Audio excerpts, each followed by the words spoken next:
Buenas noches, ¿cómo están? Bienvenidos a Punto Económico. Bueno, el tema de estos días ha sido la entrevista que dio el día domingo el presidente de la República. En el tema estrictamente económico se refirió básicamente a los temas de la venta de Repsol, la posible compra de Repsol por parte del Estado de Petroperú, y también sobre el tema de la ley de consulta previa. Hoy día la primera dama se ha pronunciado sobre el tema de la compra de Repsol, diciendo que si los números no dan, esa operación no va a ir de ninguna manera. Y bueno, el tema va a seguir dando vueltas en el camino y toda esta discusión se da en un momento además en el cual los números de la economía peruana comienzan a mostrar ciertos síntomas de desaceleración, la inversión privada parece estar preocupada, no sabemos si solamente por el contexto internacional o también por estas señales tipo Repsol. Y para conversar de todo ese contexto hemos invitado a Miguel Palomino, que es economista y es director del Instituto Peruano de Economía.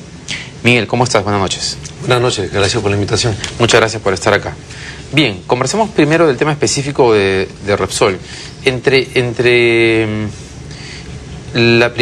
Cuando se conoció la noticia hace 2 meses, más o menos, ahora ha habido como un cambio en el sentido de que al inicio parecía que había la posibilidad de que el Estado participara de la compra del 100%, y ahora se ha aclarado, porque ha sido el discurso de los últimos días, que si eso sucediese sería del 20%, con un grupo de empresas privadas.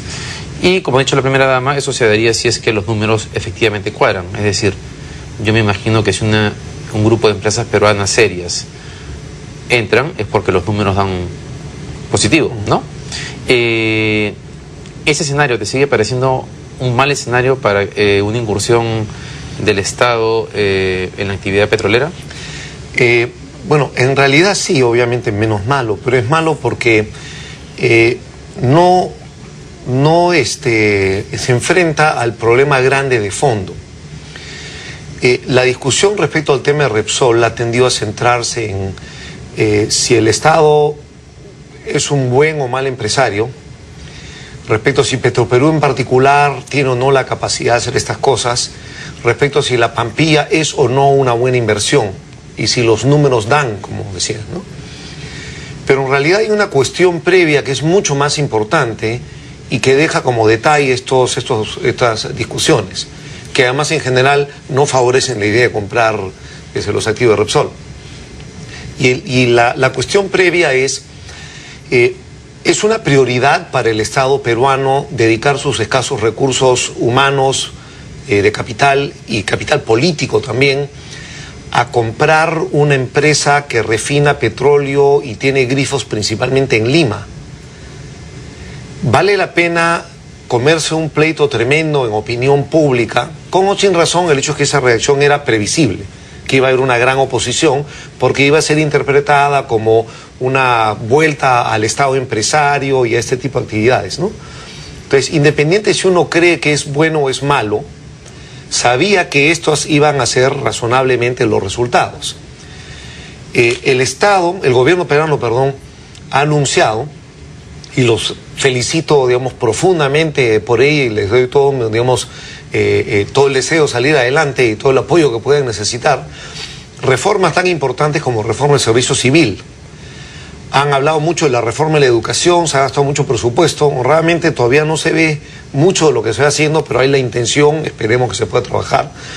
Se están haciendo reformas importantes en los programas sociales y otros temas más. Solo estos 3 que mencioné, reforma del servicio civil, de educación, de los programas sociales, son mucho más importantes que cualquier otro tema, ciertamente, que cualquier refinería o cualquier grupo de grifos. Sin duda, ¿no? Y es muy claro que el gobierno peruano, el sector público peruano en general, no tiene hoy día ni suficientes recursos humanos, ni suficientes recursos de capital, porque hay mucha más plata de lo que había antes, pero contrario a lo que muchos piensan, no es que nos sobre el dinero en el presupuesto, para nada.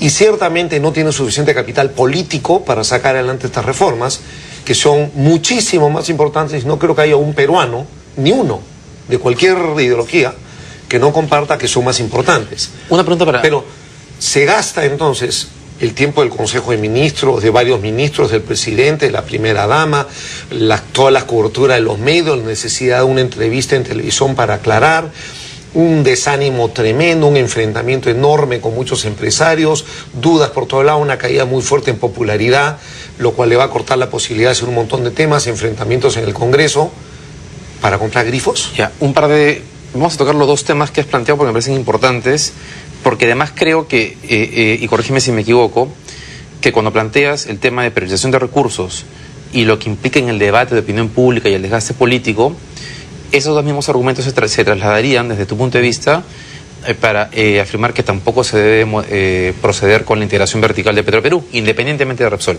No, el tema de que si va a requerir recursos del Estado y atención del Estado, que probablemente entiendo así va a ser, claro. Claro, probablemente no se debería hacer, no es una prioridad. Perfecto.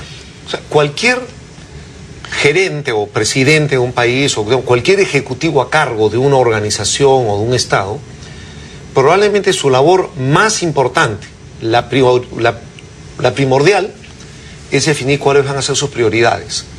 Porque hay demasiados problemas para enfrentar y no los puedes hacer todos. Perfecto. Ahora, tienes que concentrarte. Quiero ir a esos dos puntos y voy a comenzar por el más sencillo, que es el tema de la opinión pública, para pasar al tema de los recursos.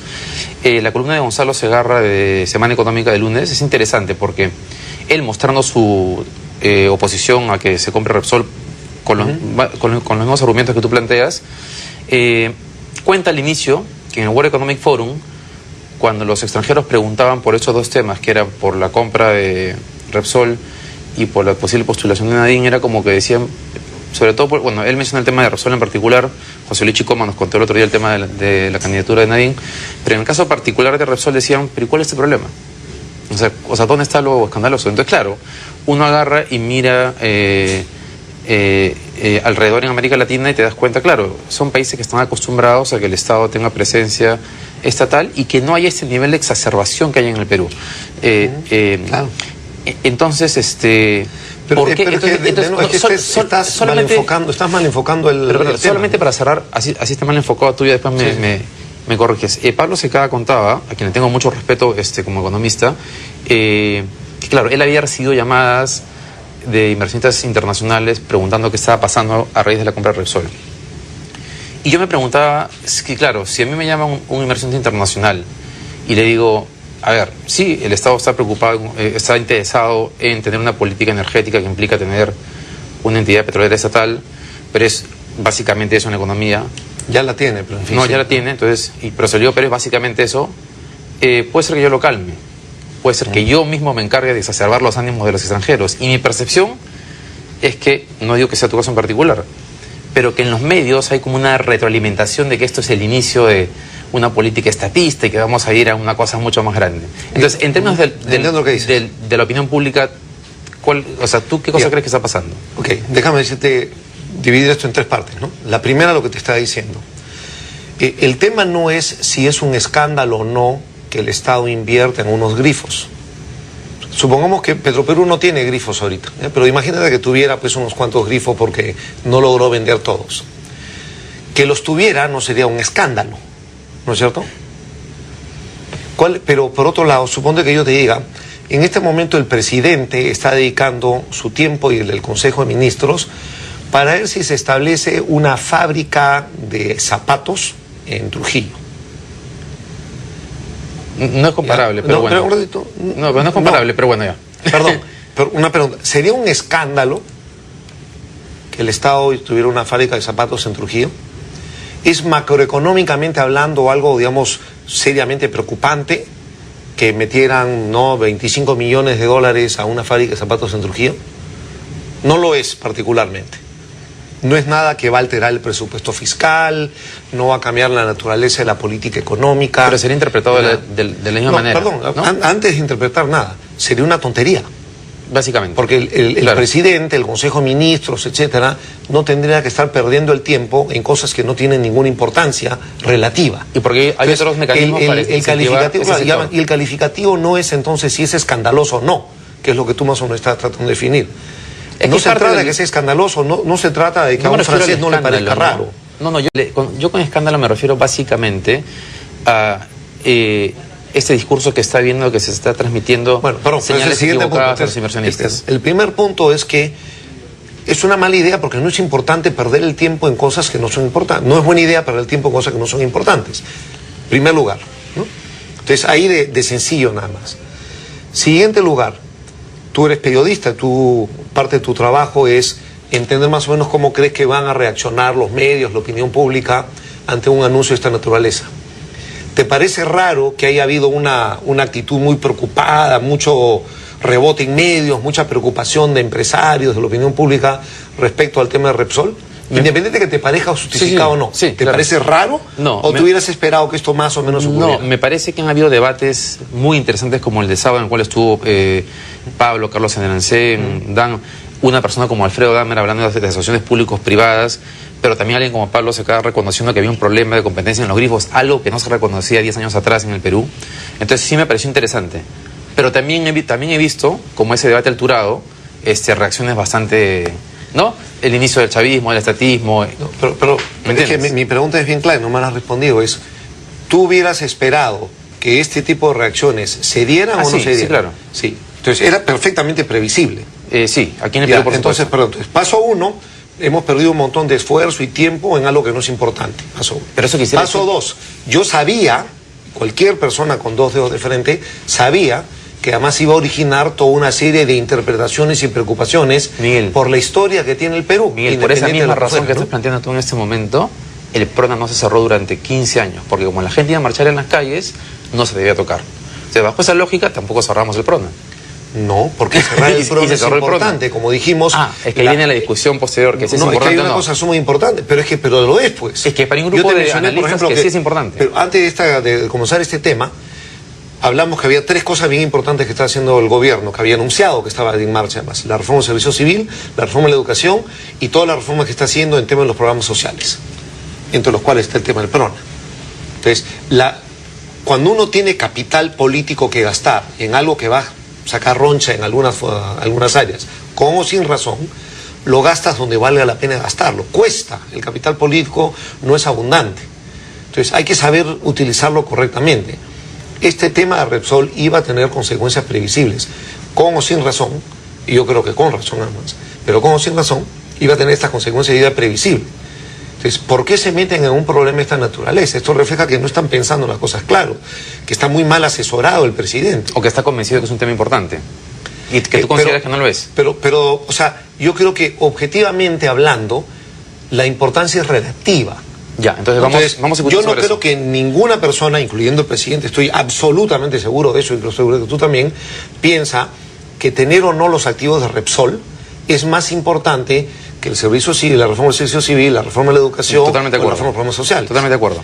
Y como he dicho, solo esas 3 reformas, el Estado hoy no tiene suficientes recursos humanos, suficiente capital político, ni suficiente presupuesto para poner en marcha esas 3 reformas nada más. Sí, de hecho uno de los mejores argumentos que he escuchado en contra de ese tema es que a diferencia de los países en los cuales Chile y Colombia hay petroleras estatales, en esos países hay institucionalidad que te garantiza que la cosa puede ir bien, independientemente si estás en contra o a favor. Bueno, pero por eso es que la historia del Perú importa mucho. Tenemos una historia que nos preocupa y hay que tomarla en cuenta. Pero hay un círculo vicioso, en general no es una buena idea. Estas petroleras en ninguno de los países ha sido en general una buena idea. Bueno, puede ser menos buena. Colombia está invirtiendo miles de millones de dólares solamente este año. Puede ser menos buena o menos mala. ¿Y Chile, pero no es particularmente. Okay, ENAP está quebrado, por ejemplo, la chilena está quebrada. Bueno, pero siguen sacando a su petrolera a buscar el petróleo incluso fuera del país. Bueno, porque no tienen ninguno, están desesperados por energía. Pero no, el punto es, ENAP está quebrada. ENAP hace 5 años que pierde el promedio un poco más de 200 millones de dólares al año y su capital al cierre de diciembre del año 2012 era 82 millones de dólares. O sea, probablemente a la fecha, con lo que va el año, o sea, local lo haya cambiado en sus políticas o lo que fuera, ENAP ya ha liquidado todo su patrimonio. Hay un problema y eso es en Chile, en un país donde, como tú has indicado, hay pues institucionalidad, hay una serie, el servicio civil, los funcionarios públicos chilenos en promedio son de mucho mayor calidad, mejor remunerados, más preparados, con mucho más institucionalidad de lo que hay acá. incluso ahí la cosa no va bien. Mira, nos queda un minuto, pero creo que te voy a dejar con una pregunta para irnos a la pausa y regresar. Pablo Secada ha explicado que hay un problema global con el tema de la refinación en el mundo, que no es un problema solamente en el Perú. Claro, refinar hoy en día no es muy buen negocio. Digamos, pero justamente quienes... En otro momento quizá lo sea. Claro, pero quienes justamente apuestan por el tema de que Petroperú entre a la parte de producción y de comercialización, es que los márgenes... O sea, apropiarse de la renta petrolera está justamente en esos niveles. Entonces, No, eso no es cierto y ese no es el argumento. Vamos a la pausa. Ni siquiera quienes proponen eso. Eso no es su argumento. Sí. Bueno, eso le he leído a Humberto Campónico, que fue presidente de Petroperú. No, Humberto dice todo lo contrario, justamente. No, está en un artículo que ha publicado... Ahora veamos. ¿Ha cambiado de opinión entonces? Vamos a la pausa y regresamos.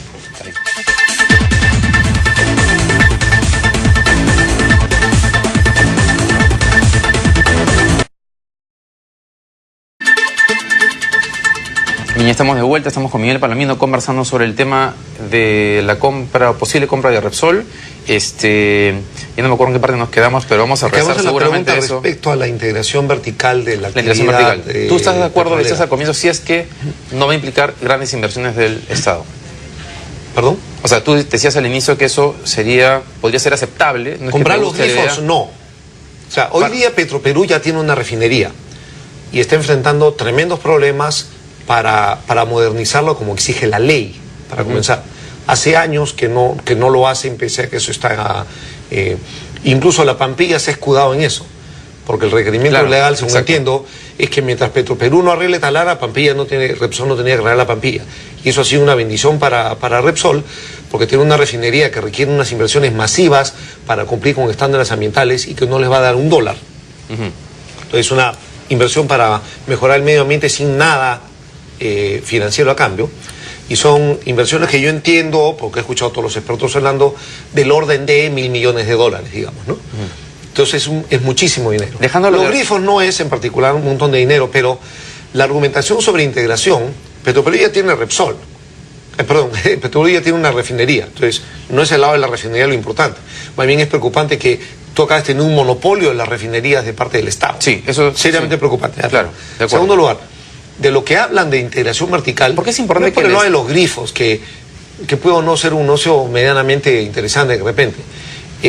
El negocio importante en petróleo, donde está la plata y donde están todos los riesgos también, por eso ahí está la plata, es en la exploración y la producción.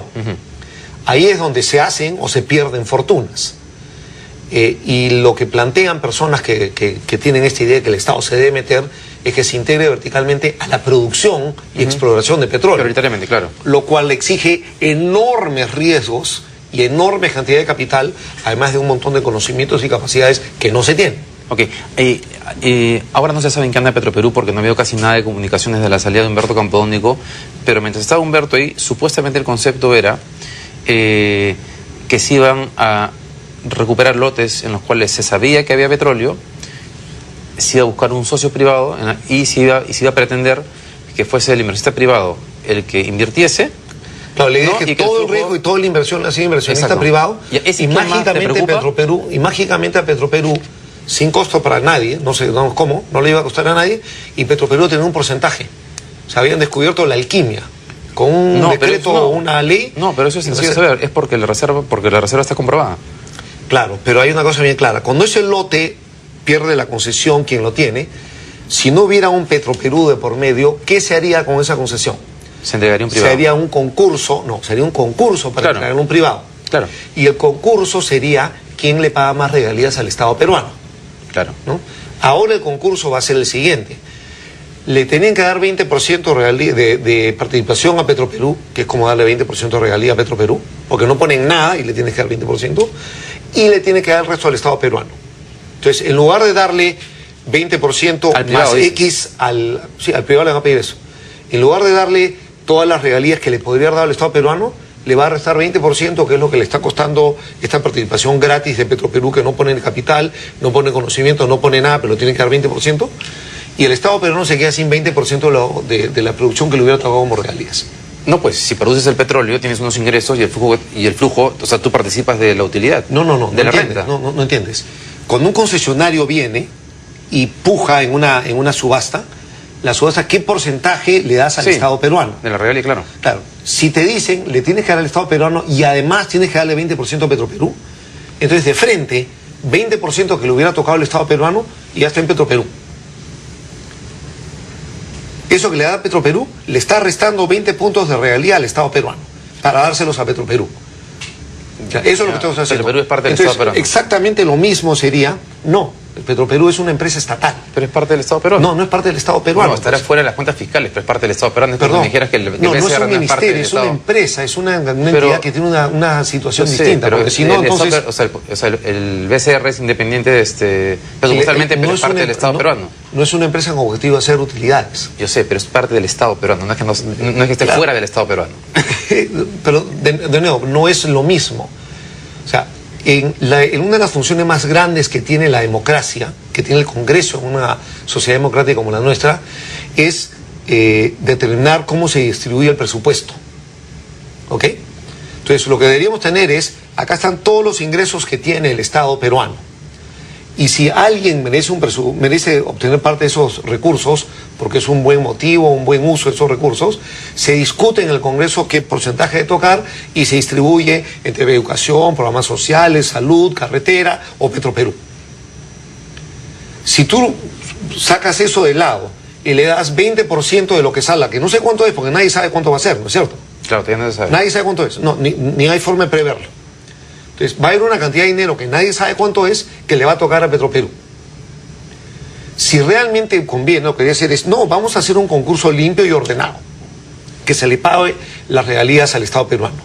Si el Congreso piensa, como debería decidirse siempre, que Petroperú merece tener una cantidad cualquiera de dinero, entonces parte de la asignación presupuestal, que se le dé una partida presupuestal de tal tamaño a Petroperú para que haga tal o cual cosa. Eso de esconder el proceso de una manera donde dicen la magia no le cuesta a nadie y mágicamente Petroperú ahora tiene 20%, es mentira. Pues es un intento por esconder lo que realmente está ocurriendo y escaparse al control democrático de cómo se usan los recursos del Estado. Bueno, control va a haber, porque Contraloría va a tener que saber qué se hace con ese dinero. No es que nadie lo va a supervisar. La nueva ley que estamos teniendo no queda mucho control tampoco, ¿no? A la Contraloría no la sacan al FONAFE, que no es que supervise nada porque mira las azucareras, etcétera, pero Contraloría sigue siendo un ente supervisor. Pero entonces... Sí, por eso es que en el Perú todo el sector público funciona eficientemente. Claro, es ineficiente, exacto. No, entonces obviamente la Contraloría ese punto que tocarlo, en forma alguna está ayudando también, en ese sentido, ¿no? Pero para ir a ese punto, entonces, en realidad esta oposición a la compra de Repsol, que es un tema que te planteo creo al inicio también, no es solamente Repsol, en realidad es... hasta la idea del Estado empresario. O sea, exactamente, el Estado empresario. Entonces te pregunto, hay una oposición a la idea de que Petroperú incluso participe en la parte de explotación, así por arte de magia, consiguiese un privado que dijese, ok, yo entro contigo y yo pongo toda la plata y me arriesgo. Es que te insisto, estás equivocado, no es magia, le va a costar 20% al Estado peruano. Pero esto es tus palabras, pues, que por arte de magia tú dijiste como que pasar eso. No, ellos dicen que va a ser magia, pero no es magia, pues, le está costando 20% a todos los peruanos. Ok, yo les digo es que quienes apoyan la idea de que esto va a pasar es porque posteriormente tú vas a recuperar ese dinero con los ingresos que esa empresa obtenga. Pero quiero ir... Pero no es cierto, pues si la regalía es 20% de lo que produces, más ingresos no puedes tener. Miguel, pero entonces, todos los países en los cuales esto funciona bien se volvieron locos. Brasil, Colombia, Chile, las empresas estatales que hay en Europa, en Noruega, en China. ¿Qué cosa? ¿por qué yo no he dicho que nadie está loco. Te estoy diciendo, no es una buena idea. Todo el mundo tiene derecho a equivocarse. Solamente una pregunta. Yo no me meto con la política económica de Brasil porque se arreglen los brasileros. A lo que voy me parece que es claramente una mala idea. A lo que voy es, si en el Perú hubiese la institucionalidad adecuada, ¿tú estarías de acuerdo con que Petroperú sí se integre verticalmente o incluso en ese escenario te parece que es un tema que no debería pasar por un tema ideológico, de principios? Es que no hay nada de ideológico, esto es absolutamente práctico. Y eso es lo que yo presidente, no funciona. Exactamente. Pero eso es exactamente claro, no funciona. Pero bueno, hay comienzas con Humberto Capónico que dice que sí funciona. Pero no hay un solo caso, pero no hay ningún, por supuesto, no hay ningún solo caso. Enséñame un caso en que haya funcionado acá en el Perú. Vamos a ese punto. Porque no funciona. Pues. Ya, o sea, sí puede funcionar en otros lados, pero el problema es el Perú. Perdón. Estamos en el Perú. Entonces, hacer la discusión teórica respecto a un universo paralelo en el Perú tuviera buenas instituciones o todos fuéramos igual que Suiza es irrelevante. Exactamente. Estamos en el Perú y a mí me preocupa el Perú. De acá cerca para justamente tener referentes. Claro, pero referente, pues algún referente muy bueno también es PDVSA, que es probablemente la empresa más corrupta del mundo. Pero otro referente muy bueno es Pemex, que es la petrolera más grande de Latinoamérica, más grande que Petrobras o que PDVSA, y que están desesperados tratando de reformarla porque es la más ineficiente y corrupta también. Exacto. Pero pierde plata todos los años. ¿Por qué? Y el otro, el referente que acabamos de ver, es el ENAP de Chile, donde las instituciones, como tú me decías indicando, funcionan mucho mejor y que pierde plata. Hace 5 años que pierde más de 200 millones de dólares todos los años, a pesar de que los precios de la gasolina en Chile son más altos que en los otros países de Latinoamérica. Ok, pero ya hemos hablado del tema de la refinación. Pierde, ¿no? Ya, o sea, pero están perdiendo porque la refinación en el mundo, incluso los privados, están perdiendo plata. Según Pablo Secada ha afirmado en televisión y en varios lugares. La refinación no está haciendo un buen negocio últimamente. Ok, entonces, pero lo que voy es, tú dices, el Estado no funciona. Entonces, como no funciona, hay que privatizarlo. ¿Por qué no? Yo no he dicho que el Estado no funciona. Bueno, el Estado empresario no funciona. Y no ha funcionado. Claro, y hay una... Pero de nuevo, es que estás evitando el argumento más importante. El Estado peruano tiene muchos problemas, todos sabemos, y tiene limitados recursos humanos, muy limitados recursos humanos. Tiene limitado presupuesto. Y tiene limitado capital político por el lado del gobierno. Sí, pero vamos y hay cosas mucho más importantes en que... Es que todo lo demás es secundario. Lo único que importa es que prioriza lo importante. Porque, pero entonces, ¿por qué seguimos todo el mundo te va a decir que educación? Porque bajo esa lógica el gobierno se dedica a hacer 3 cosas y no hace nada más. No hubiese salido la ley de AFP, no hubiese salido, no sé, un montón de cosas que salen igual. ¿Me entiendes? O sea, hay una lista de cosas y yo creo que cada gobierno tiene como el derecho a priorizar cuáles son las cosas que consideran importantes. Entonces, claro, y tienes como un sector del país que son también economistas o especialistas en el sector que te dicen, oye, a mí me parece que el tema de Petroperú sí es importante, ¿no? Hay un debate que está ahí pendiente. Yo quiero ir a un tema relacionado a lo que tú has planteado. Claro, uno dice, el Estado empresario no funciona. Entonces, la conclusión es, privaticemos todo, ¿no es cierto? Ahora, recordemos una cosa, el Estado empresario no... O sea, si no funciona, privaticemos todo. Privaticemos Sedapal, Petroperú y todo lo que queda. Porque, o sea, si... En la medida en que fuera... Porque no te digo, parte de la restricción son capital político. En la medida que fuera políticamente posible, probablemente sería una buena idea, ¿no? ¿En qué país del mundo está privatizado todo? Yo calculo que hay varios países del mundo donde todo está privatizado, claro. ¿Te estás seguro? Sí, claro. Ya, yo te invito a otro programa, en verdad que en el IPE hagan como vamos a hacer una lista de en qué país está todo privatizado. Es más, yo te invito en verdad que hagamos como un mapeo en el mundo en el cual todo está privatizado y en qué empresas del mundo hay empresas estatales. Y yo tengo la sensación de que el balance pero vamos va a salir... Pero es que de nuevo, pretender que porque en otros países del mundo hay empresas estatales, entonces es bueno que las haya. Es que eso me iba a llevar a otro punto, que es porque... No tiene ningún sentido. Errores se cometen en todo el mundo. Hay círculo vicioso en decir, como esto no funciona, hay que privatizarlo. Yo diría... Perú tiene menos inflación que casi todos los países del mundo. No, pero ¿por qué la lógica entonces estamos mal, deberíamos tener más inflación. Porque si todos los países del mundo tienen más inflación que nosotros, hay varios que tienen entonces tenemos que estar haciendo un error, hay que tener más inflación. Entonces hay un rango que tiene. Estás jugando con el absurdo y eso siempre, siempre es una manera de contraargumentar, pero no es la más...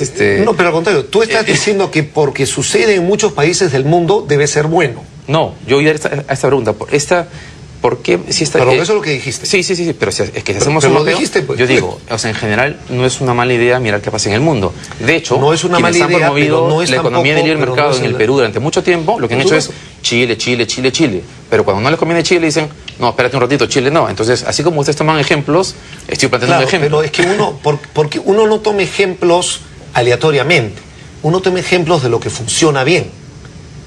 Entonces digo, mira cómo ha funcionado la política monetaria en Chile o cómo ha funcionado este tipo de medidas económicas en Chile, es porque le ha ido bien a Chile. Si a Chile le hubiera ido mal, nadie diría, mira, hay que hacer como Chile. Uno toma como referencia los países donde ha habido éxito. Claro. ¿Ya? Entonces, cuando yo miro a Chile, que en muchos sentidos, pero ciertamente no en todos, ha tenido bastante éxito, entonces yo puedo mirar aquellas cosas donde ha tenido éxito. Por ejemplo, tiene una petrolera estatal que ENAP, que ciertamente no le está yendo bien. Ahí no está teniendo éxito. Entonces, si vamos a tomar esa referencia, oye, ¿sabes que no funcionan las petroleras estatales? Okay.